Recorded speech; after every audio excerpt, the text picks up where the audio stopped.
தமிழக மக்கள் உங்கள் அனைவருக்கும் என்னுடைய வணக்கமும் என்னுடைய நன்றிகளும். குறிப்பா திருச்சி கிழக்கு தொகுதி மக்கள் உங்கள் அனைவருக்கும்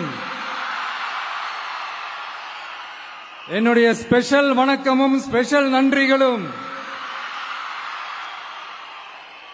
இதை நான் ஏன் இப்படி சொல்றேன்னா, என்னை இப்போ பெரம்பூர் தொகுதி எம்எல்ஏன்னு தான் சொல்லுவாங்க.